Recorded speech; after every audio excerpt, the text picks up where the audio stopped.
बोलो जयकारा बोल मेरे श्री गुरु महाराज की जय। गुरुमुखो, सब योनियों में मनुष्य योनि सर्वश्रेष्ठ है। इसकी महिमा संत महापुरुषों ने अपनी अपनी वाणी में गाई है। इसका मूल कारण यह है कि मनुष्य को मालिक ने बुद्धि प्रदान की है, जिसके जरिए वह सत असत की परख कर सकता है और सत से सुरति को बांध कर सच्चा सुख प्राप्त कर सकता है। लेकिन मनुष्य फिर भी हर्ष, शोक, चिंता, फिक्र और दुखों का शिकार हो रहा है। उसका कारण यह है कि उसकी बुद्धि पर मोह माया का आवरण चढ़ गया है, जिससे वह असत को सत समझ बैठा है। अपने अंतर हृदय में जो आनंद का भंडार है, उससे मुंह फेरकर वहाँ भौतिक पदार्थों में आनंद की खोज करता है। जैसे किसी लालटेन के कांच के ऊपर मिट्टी जम जाए, फिर भले ही वह लालटेन अंदर से जले तो भी रोशनी दिखाई नहीं देती। जब तक उसके ऊपर जमी हुई मिट्टी को साफ नहीं किया जाता, तब तक रोशनी का आनंद नहीं लिया जा सकता। ठीक इसी प्रकार मन पर जमी हुई अज्ञानता की मैल को जब तक सद्गुरु के शब्द की रगड़ द्वारा साफ नहीं किया जाता, तब तक मन अंधकार में भटकता रहेगा। जयपूजी ने कहा है, जयपूजी साहिब जी में वर्णन आया है कि जैसे हाथ वह पैर पानी से और मैल कपड़े साबुन से साफ होते हैं, वैसे ही इंसान के मन के मैल नाम की कमाई करने से साफ होते हैं। गुरुमुखो, जैसे कपड़ा तो वास्तव में साफ होता है, मगर मैल के कारण सफाई ढक जाती है। साबुन की रगड़ केवल मैल को हटाती है, सफाई तो उसमें पहले से ही होती है। जैसे माचिस की तीली पर मसाला लगा पड़ा होता है, आग उसमें पहले से ही मौजूद है, लेकिन उसको प्रकट करने के लिए तीली को माचिस से रगड़ खानी पड़ेगी, तभी वह गुप्त आग प्रज्वलित होगी। जैसे रोशनी के लिए तीली माचिस की रगड़ की मोहताज है, वैसे ही मन माया की मैल को दूर करने के लिए जीव की सुरती महापुरुषों के वचनों वह नाम उपदेश की मोहताज है। जो वचन अनुसार सेवा करता है, उसमें शक्ति का प्रादुर्भाव होता है और उसका हृदय रोशन हो जाता है। इसके विपरीत जो जीव स्वयं को बड़ा बुद्धिमान तो समझता है, परंतु अपनी श्रुति को गुरु शब्द से नहीं मिलाता और सत्संग की रगड़ से नहीं चमकता, उसके अंदर कभी प्रकाश नहीं हो सकता। जैसे सोने की कसौटी पर परख कर पता चलता है कि उसमें कितना खोट है, वैसे ही इंसान की परख उसके ख्यालों से होती है।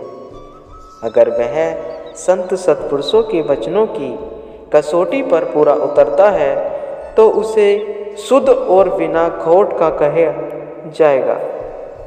स्कूल कॉलेजों में परीक्षा का नियम रखा गया है। उत्तीर्ण और अनुत्तीर्ण होने की अनुमति यदि सबको दे दी जाए तो कोई भी अनुत्तीर्ण नहीं होगा। ऐसे पढ़ाई में उन्नति होना संभव नहीं है। जैसे सरकारी कानून, कायदे और हाई कोर्ट व सुप्रीम कोर्ट के निर्णय सबको मानने पड़ते हैं, ऐसा नहीं होता कि हर कोई अपना फैसला आप ही कर ले।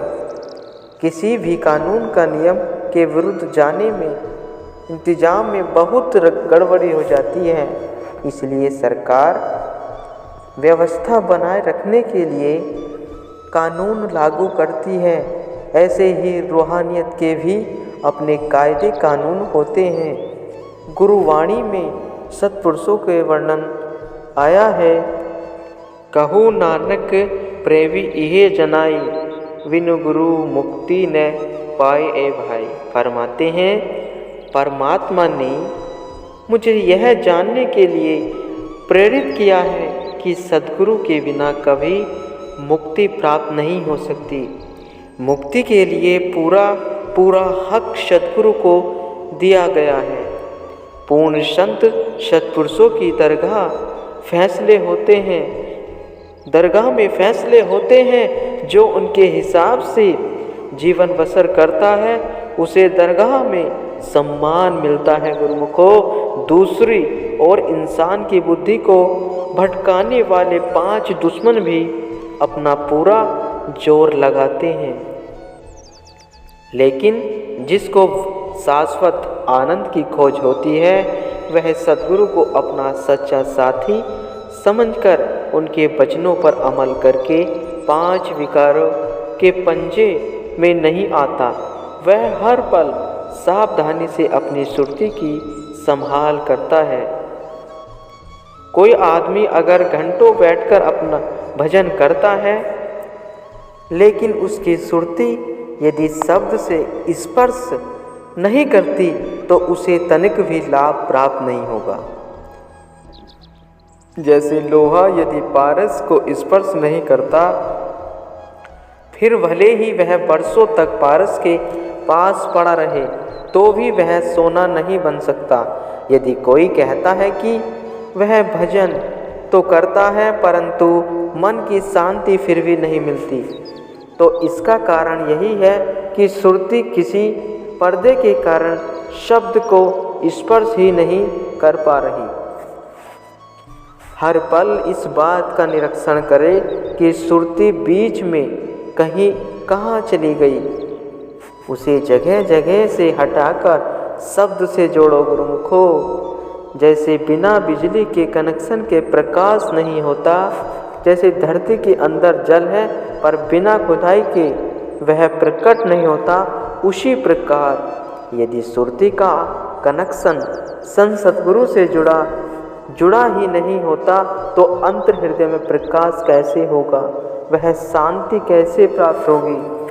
संत सद्गुरु संसार में आकर इतनी रचना रचाते हैं, वह इसलिए ताकि इंसान आज्ञा और सेवा में चलकर अज्ञानता के सब आवरणों को दूर कर माया की दास्ता से छूटकर नाम में अपनी सुरती को लीन कर सके।